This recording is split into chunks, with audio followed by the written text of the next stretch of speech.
Bonjour tout le monde, eh bien me voici confiné comme beaucoup d'entre vous, en direct de ma cuisine. L'occasion d'abord de vous dire que vous me manquez beaucoup, hein. On n'a plus l'occasion de se voir en direct, que ce soit en rue, dans le train, dans les manifs. Mais voilà, je m'étais dit que c'était peut-être l'occasion de se fixer un rendez-vous chaque semaine. Raoul confiné, pour échanger évidemment de questions politiques, mais aussi de plein d'autres sujets, que ce soit d'espoir, que ce soit des anecdotes, que ce soit de comment vous en sortez dans cette période de confinement ou sur votre lieu de travail. L'occasion aussi de répondre à toutes vos questions, hein. N'hésitez pas à me les envoyer en commentaire sous cette vidéo, via message personnel sur la page Facebook, en vous enregistrant vous-même avec la vidéo dans votre GSM. N'hésitez pas à m'envoyer des questions. J'essaierai d'y répondre toutes les semaines sur cette page Facebook pour un Raoul confiné. Allez, en attendant, on commence. Générique.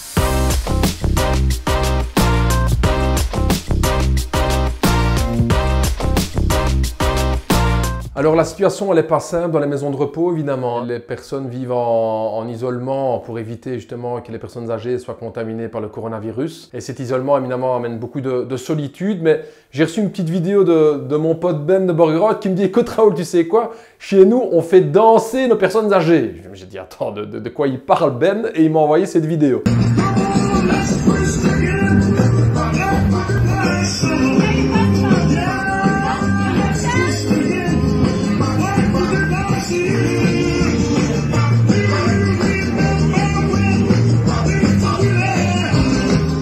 En tout cas, on peut dire que c'est l'ambiance à Borgerhout et franchement, dans toute la société, c'est quand même super, toutes ces initiatives de solidarité. Ça fait vraiment chaud au cœur de voir une telle créativité, solidarité dans le peuple. C'est pas vraiment le cas de ce qu'on voit dans le monde politique, hein. Parfois, j'ai vraiment envie de bondir, hein. Je voudrais vraiment vous partager des histoires qu'on m'a envoyées. Je voudrais commencer par Mélanie qui me dit « Bonjour, je suis aide ménagère.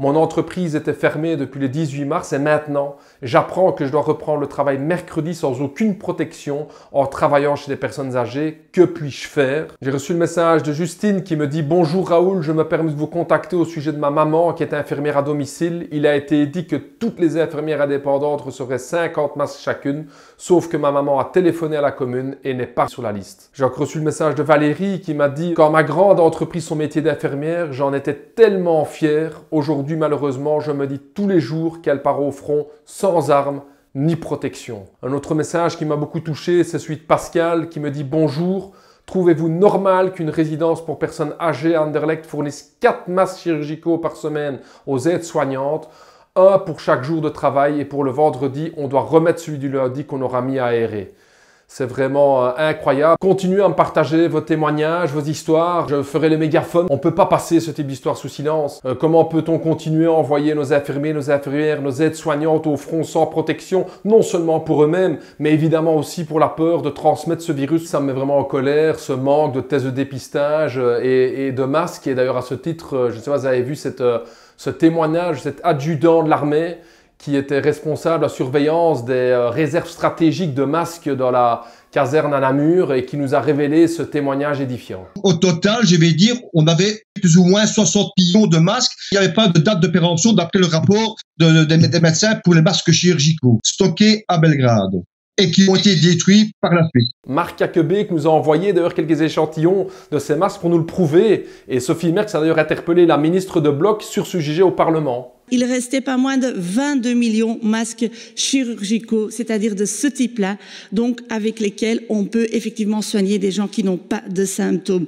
Ces 22 millions de masques, j'ai appris que vous et votre cabinet, vous avez donné votre accord pour les détruire en 2018. La vérité, c'est que ces stocks de millions de masques ont été détruits pour faire des économies. Vous savez bien ce qu'on disait à l'époque, les libéraux, il fallait couper dans les soins de santé. Eh bien, c'est pour cette raison-là qu'on a détruit cette réserve stratégique. Pendant des années, le gouvernement a nié les conseils qui étaient donnés par les experts scientifiques. D'ailleurs, c'est le document qui le dévoile, le PTB les a mis sur la place publique.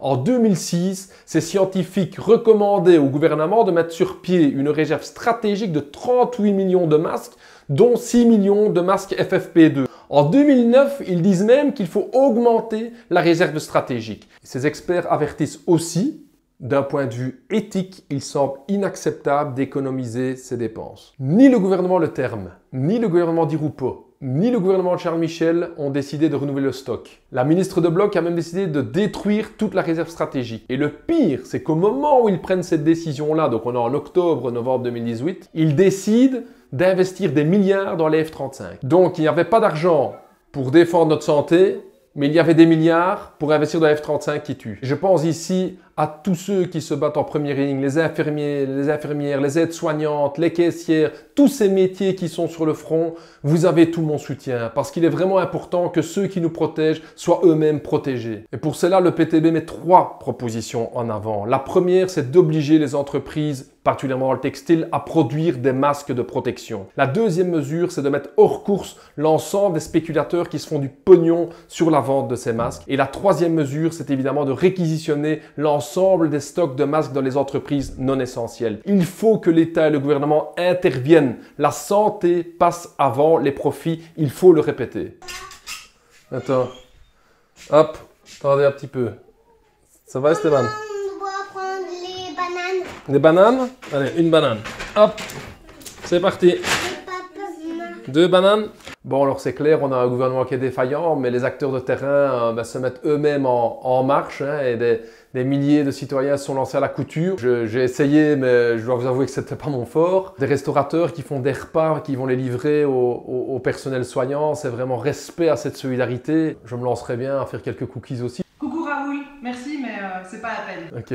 Des milliers d'acteurs se mettent donc en marche sur le terrain et une mention spéciale à tous nos collaborateurs de Médecine pour le Peuple qui mènent le combat contre ce coronavirus sur le terrain. Et cette semaine encore, ils ont été dans une maison de repos à Zelzate pour faire un testing généralisé de tous les pensionnaires et de toutes les aides-soignantes qui sont présents dans cette maison de repos et qui étaient parmi les médecins présents sur le terrain. Ma camarade Sophie Merckx, la députée du PTB, qui elle aussi a participé à cette opération de testing généralisé dans cette maison de repos. Et au PTB, c'est pas de blabla, c'est des actes et je crois que c'est important en politique. Il est temps aujourd'hui de tester.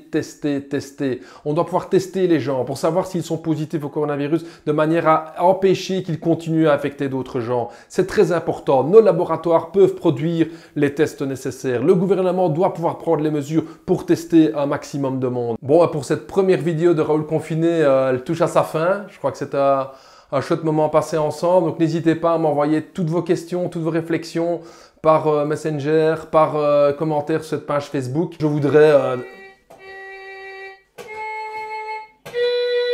j'ai dû sortir, hein, mais voilà, donc dans le jardin, peut-être l'occasion aussi de vous partager une petite passion. Comme vous le savez, j'aime beaucoup l'ornithologie et le confinement est peut-être le moment un petit peu d'échanger sur la découverte des oiseaux. Et donc on peut parcourir quelques chants ensemble. Le premier chant que vous allez entendre dans vos jardins, c'est celui des mésanges. Hein.